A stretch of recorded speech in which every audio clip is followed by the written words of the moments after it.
Another thing I want to ask is, do you think food has more of an impact on culture, or do you think the culture has more of an impact on types of food within that culture? Yeah, I was thinking about that before. I was gonna actually bring up the point about how not only does food, really impact culture, but culture actually impact food the other way around. Hmm. So it's more of a two-way stream. And I'm really glad you asked this, really, because living in Canada, what I really see a lot is a lot of fusion foods. I see shawarma poutine, right?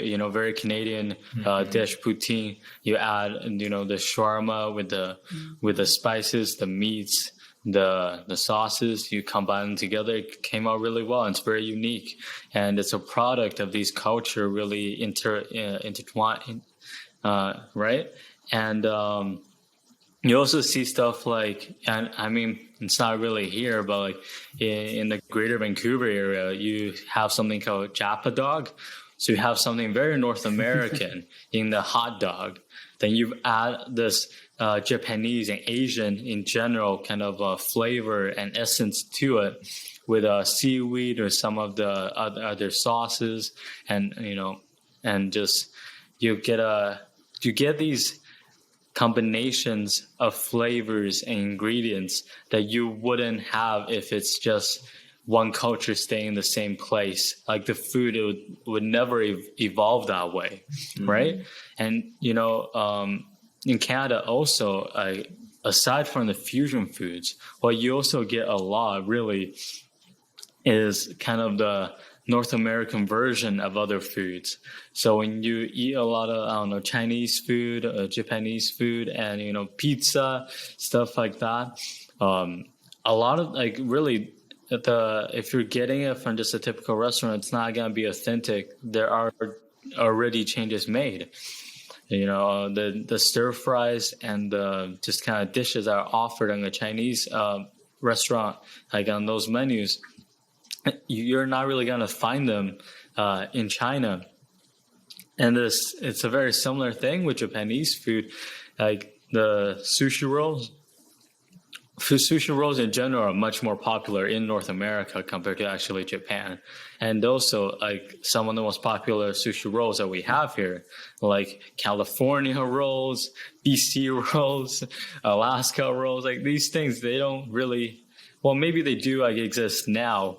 Maybe like it developed here, then they brought it back to Japan. But like they started out here, and these food came about because of the culture here. So not only are we getting fusion foods, we're also getting these changes to these traditional foods. And you could even see like similar things happening in other places. Like I was talking about with Japanese food in Japan and also here, one of the most popular food kind of categories is tempura.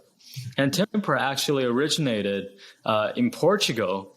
It was when they went on a voyage and basically sailed, and they were in Japan for a while. And their version of basically fried, vegetables and stuff was adopted by the local Japanese, and then it was developed and kind of altered a little bit and became more of a local Japanese style of the original Portuguese tempura. So when you look at all these history, you could really see all these stories, and you could see the impact that food has on the culture and the culture having it on the food as well. Hmm. And it's really difficult for me to answer your original question of which one is more impactful, because it's such a significant, um, it's so significant in both ways, is what I'm really trying to get at. I Hmm. don't know if you could answer this question, Lorenzo. Can't really answer it, but I have feelings and ideas about it. Might be of value. I don't know. So I think you touched a lot about like North America and like fusion foods and whatnot. I feel like North America and even just like the modern day today is just such a special case because we've never lived in such a globalized world today and such a globalized economy today. So like a lot of these fusion foods and all these things, they were never possible before, right? Um, for example, like the poutine and like a lot of North American food, like I don't know, hamburgers. I don't know how long hamburgers have been around.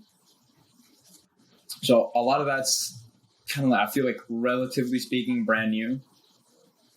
And you mix that today with like capitalism, and you could start up your own restaurant. Like you have all these restaurants that kind of like innovate on new things, right?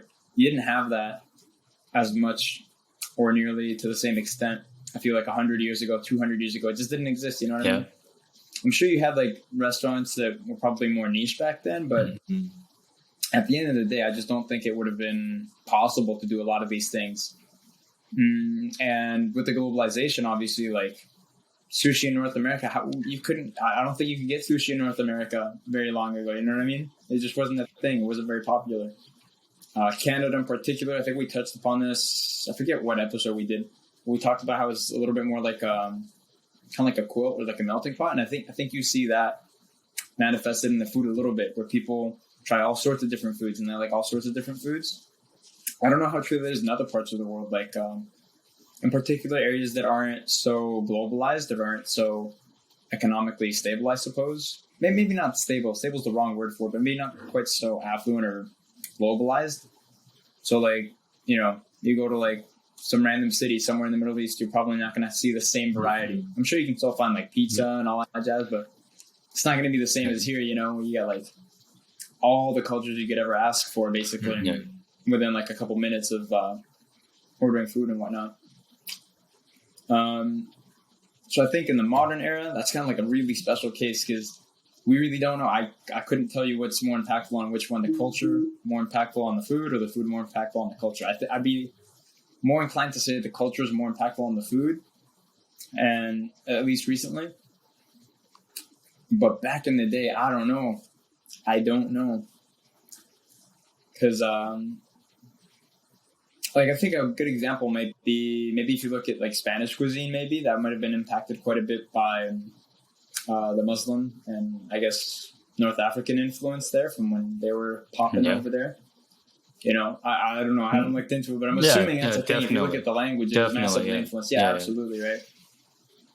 So that would be a really good example of like culture influencing the cuisine, right?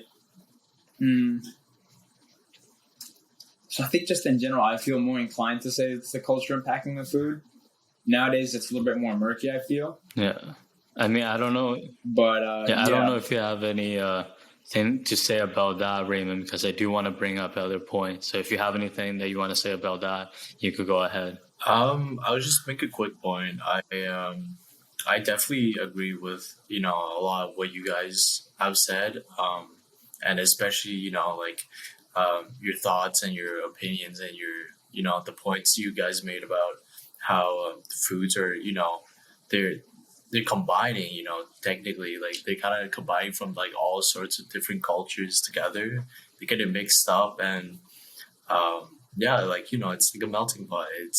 It's starting to get like harder and harder to guys separate different foods, like foods from the cultures, because there's a lot of intersect, like it's just, I don't know, it's been kind of something on my mind lately. It's not something you always really think about, but like it's kind of always there. You don't really think about it. You subconsciously, if you get like a shawarma poutine, like you said, you kind of know. You're like, oh, that's poutine, but you don't really think about the shawarma part. Like you're like, oh. So I don't know, but go ahead, George. Yeah, I was gonna just kind of bring a counter argument to Lorenzo saying that cultures is impacting the food more. I feel like there are definitely good evidence for that, but I also want to bring up some points to kind of suggest that maybe food really impact the culture more. And a couple of examples that really came to my mind for that argument is one, in Italy, especially, even now, like Italians are very passionate about food and the way they're supposed to be, right? You're not gonna put like cheese on fish. You're not gonna put pineapple on pizza. There are things that you just don't do because they have very specific kind of ways about cooking, about eating, about how things are supposed to be when it comes to food, and it has really become, it really just have become a huge part of the culture there. So you could really just see food really having that big impact on the culture rather than the other way around.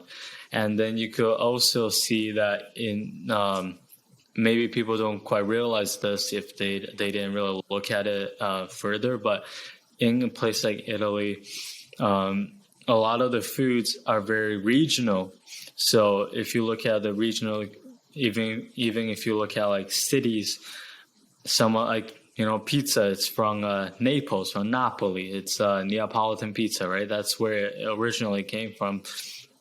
And that style of pizza, you could have in other places. In Italy, there are some good restaurants in other cities for it as well. And all of those are almost, for sure going to be much better than anything you could have here. But you have these dishes that's really just an integral part of that region or that city's identity. And for it to be kind of a centerpiece of that particular region's culture. And you could see the differences just by kind of looking at the food they're eating, the ingredients that they have, the style of cooking. You could really just see that clearly when you're going from place to place. And I think it's also very similar in China, where you have these Cantonese dishes, and then you have these kind of more northern region dishes, and you have some spicy food in different more southern and central parts of China. You could really see all these different not just dishes, but ways of cooking, and different different things being the main kind of part of a meal.